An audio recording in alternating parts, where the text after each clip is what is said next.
Hi అండి, అందరికీ నమస్కారం. ఈ వీడియో ద్వారా ఐడిఎఫ్సి ఫస్ట్ బ్యాంక్ యొక్క సిల్వర్ కరెంట్ అకౌంట్ యొక్క ఫుల్ ఫీచర్స్ తెలుసుకుందాం. ఈ సిల్వర్ కరెంట్ అకౌంట్కి మీరు మెయింటైన్ చేయాల్సిన యావరేజ్ మంత్లీ బ్యాలెన్స్ 10,000 రూపాయలండి. ముందుగా డెబిట్ కార్డ్ యొక్క ఫీచర్స్ తెలుసుకుందాం. ఈ కరెంట్ అకౌంట్కి ఐడిఎఫ్సి ప్రొవైడ్ చేసే debit card visa platinum debit card అండి. ఈ ఏటీఎం కార్డు ద్వారా పర్ డే మీరు ₹1,00,000 వరకు అమౌంట్ని విత్డ్రా చేసుకోవచ్చు. ఐడిఎఫ్సి ఫస్ట్ బ్యాంక్ ఏటీఎంలో అయితే పర్ ట్రాన్సాక్షన్ మీకు 15,000 వస్తాయి. రిమైనింగ్ బ్యాంక్స్ ఏటీఎంస్లో అయితే పర్ ట్రాన్సాక్షన్ మీకు 10,000 రూపాయలు వస్తాయి. ఈ ఏటీఎం సిడిఎం మిషన్గా కూడా పనిచేస్తుంది, అంటే క్యాష్ డిపాజిట్ మిషన్గా కూడా పనిచేస్తుంది. మీరు ఈ మిషన్ ద్వారా పర్ డే 2 lakhs వరకు కూడా క్యాష్ అనేది డిపాజిట్ చేసుకోవచ్చు. మీ షాపుకు సంబంధించి ఏదైనా సరుకులు మీరు బయట కొన్నప్పుడు పిఓఎస్ టెర్మినల్ యూజ్ చేసి ఈ డెబిట్ కార్డ్ ద్వారా పర్ డే 2 lakhs వరకు కూడా మీరు స్వైపింగ్ చేసుకోవచ్చు. ఫ్రీ సర్వీసెస్ విషయానికి వస్తే నెఫ్ట్ ఆర్టీఎస్ ఫ్రీ అండి. మీరు పర్ ఇయర్ ఎన్ని ట్రాన్సాక్షన్స్ చేసుకున్నా కానీ ఈ రెండింటి ద్వారా మీకు అమౌంట్ ఏం కట్ అవ్వదు. రిమైనింగ్ బ్యాంక్స్లో నెఫ్ట్ కానీ ఆర్టీఎస్ కానీ వాడితే పర్ ట్రాన్సాక్షన్ ఎంతని మినిమం అమౌంట్ కట్ అవుతుంది.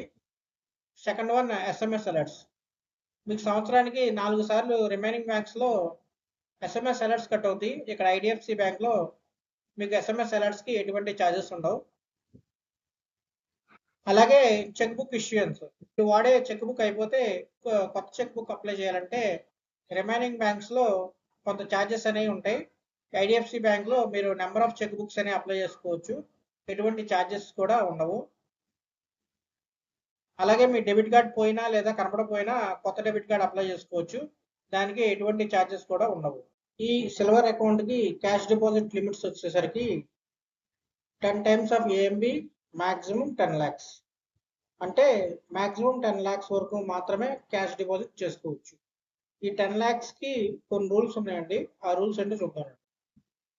ఏఎంబి అంటే యావరేజ్ మంత్లీ బ్యాలెన్స్ అండి. 10 times ఆఫ్ ఏఎంబి అంటే చెప్తాను.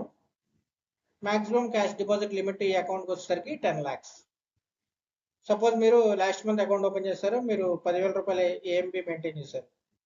సో మీ యొక్క 10,000 ఇంటూ 10 ₹1,00,000.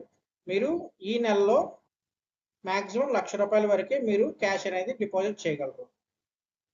మాక్సిమం డిపాజిట్ లిమిట్ 10 లక్షలు ఉన్నా సరే ₹1,00,000 వరకే డిపాజిట్ చేయగలం. 2 నెలల్లో మీరు 30,000 మెయింటైన్ చేశారు average monthly balance. So 30,000 into 10 3 లక్షల వరకు మీరు క్యాష్ అనేది డిపాజిట్ చేసుకోవచ్చు. చివరికి వచ్చేసరికి మ్యాక్సిమం 10 lakhs లిమిట్ ఉన్నది కూడా మీరు యావరేజ్ మంత్లీ బ్యాలెన్స్ 30,000 మెయింటైన్ చేశారు కాబట్టి 3 లక్షలే మీ క్యాష్ డిపాజిట్ లిమిట్.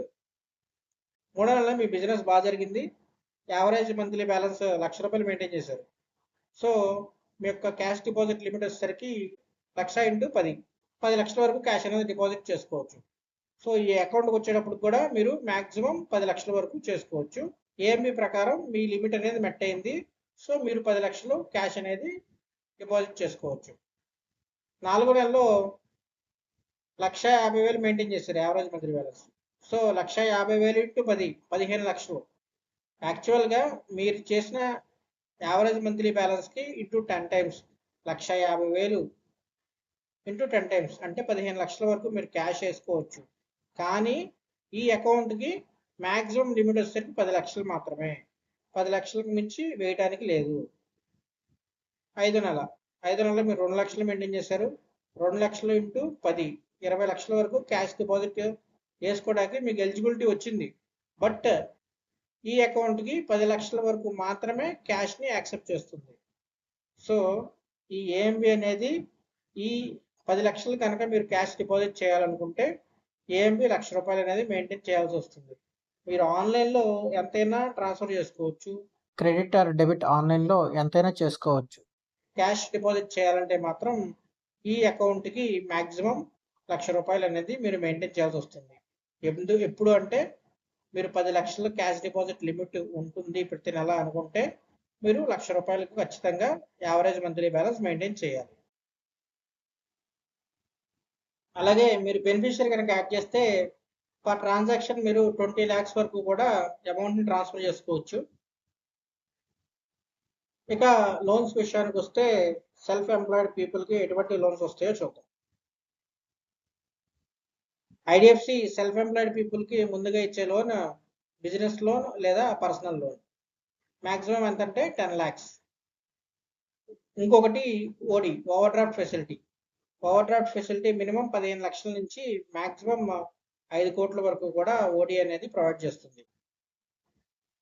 లేదు మీరు చెరువులు కానీ వ్యవసాయం కానీ చేస్తున్నట్లయితే మీకు 1 ఎకరానికి 5 నుంచి 8 లక్షలు ఓడి అనేది ఐడిఎఫ్సి ప్రొవైడ్ చేస్తుంది. మీరు కొత్తగా ఇల్లు కట్టాలన్నా లేదా కట్టిన ఇంటిని కొనాలన్నా ఐడిఎఫ్సి హోమ్ లోన్ని ప్రొవైడ్ చేస్తుంది. ఆల్రెడీ కట్టిన ఇంటి మీద ఏదైనా రుణం తీసుకోవాలనుకుంటే మార్టగేజ్ లోన్ని ఐడిఎఫ్సి ప్రొవైడ్ చేస్తుంది. ఐడిఎఫ్సిలో గోల్డ్ లోన్ ఉంది.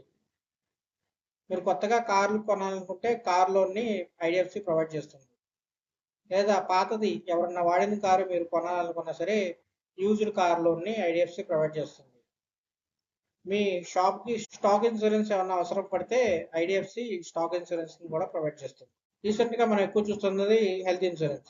ఈ హెల్త్ ఇన్సూరెన్స్లో ఐడిఎఫ్సి 6 కంపెనీలతో టైప్ అయి ఉంది. ఆ కంపెనీలు అంటే ఇప్పుడు చూద్దాం. Star health insurance, నివాబుపా health insurance, ICICI Lombard health insurance, future general insurance, SBI general insurance, Aditya Birla capital insurance. వీటితో ఐడిఎఫ్సి హెల్త్ ఇన్సూరెన్స్ పరంగా టైప్ అయి ఉంది. ఇన్వెస్ట్మెంట్ ప్లాన్స్ విషయానికి వస్తే కేవలం 10,000 రూపాయల పెట్టుబడితో మీరు 25 లక్షలు ఎలా సంపాదించవచ్చు అనే ప్లాన్స్ కూడా ఐడిఎఫ్సిలో ఉన్నాయండి. సో ఇదండి వీడియో. నా పేరు కార్తిక్ అండి. నేను డిప్యూటీ మేనేజర్గా గుడాడ బ్రాంచ్లో వర్క్ చేస్తున్నా. ఇది నా ఫోన్ నెంబర్ మరియు వాట్సాప్ నెంబర్ అండి. మీ అకౌంట్ గురించి ఎటువంటి డౌట్స్ వచ్చినా సరే మీరు ఫ్రీగా నాకు కాల్ చేయొచ్చు లేదా వాట్సాప్లో టెక్స్ట్ చేయొచ్చు. థ్యాంక్ యూ అండి.